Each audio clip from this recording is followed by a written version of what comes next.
اگه ایلان ماسک تو ایران به دنیا میومد چی میشد؟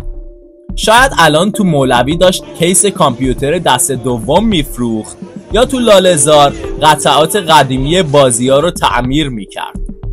ولی اگه فکر میکنید که تو این شرایط نمیشه دنیا رو عوض کرد، این داستان رو تا آخر ببینید. شاید نظرتون عوض شد. ایلان ماسک در حالی که فقط 12 سالش بود با اون کامپیوتر دست دومی که پدرش از برنامه شیپور خریده بود یه بازی ساده نوشت به اسم بلاستار. به پدرش گفت میخوام بازیمو بفروشم و با پولش یه شرکت بزنم. باباش جواب داد شرکت چیه پسر جون؟ اینا تو ایران خریدار نداره. برو نشون بده وزارت ارشاد، شاید یه پولی جلوت بندازن. ایلان ماسک بازی بلاستار رو ریخت توی فلاپی، رفت وزارت ارشاد. اونجا یه حاج آقایی پشت میز نشسته بود که داشت چایی میخورد.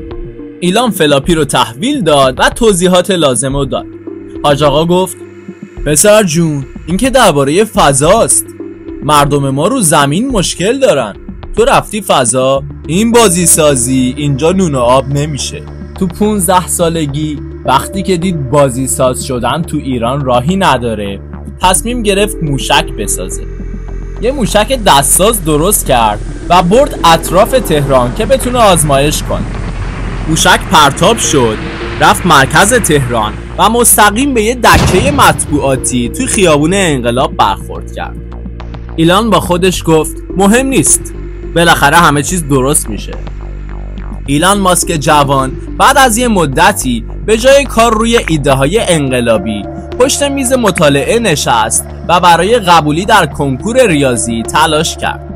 اما ایلان در تست های کنکور موفق نشد چون ذهنش بیش از حد رویای بزرگ داشت و نمیتونست جواب سوال های کلیشه‌ای و استاندارد رو پیدا کنه. وقتی قبول نشد پدرش بهش گفت تو به درد درس و زندگی نمیخوری، بهتره بری تو مکانیکی کار کنی.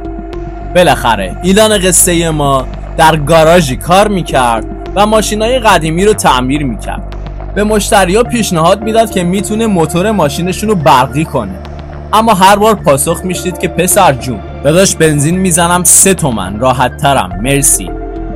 شاید ایلان ماسک ایرانی نتونسته باشه خیلی به مریخ نزدیک بشه، ولی نشون داد که حتی توی بدترین شرایط هم میشه رویا پردازی کرد و یه کار بزرگ انجام داد. کی میدونه شاید یه روزی تو همین کوچه های ایران یه ایلان دیگه ظهور کنه و دنیا رو تغییر بده. اگه این ویدیو رو دوست داشتین لایک و سابسکرایب یادتون نره. اینجا AI ریالیتی شو که ترکیبی از واقعیت و هوش مصنوعیه که قرار داستانهای عجیب و جالب و آموزنده‌ای رو بهتون بگه. دوستتون داریم. خداحافظ.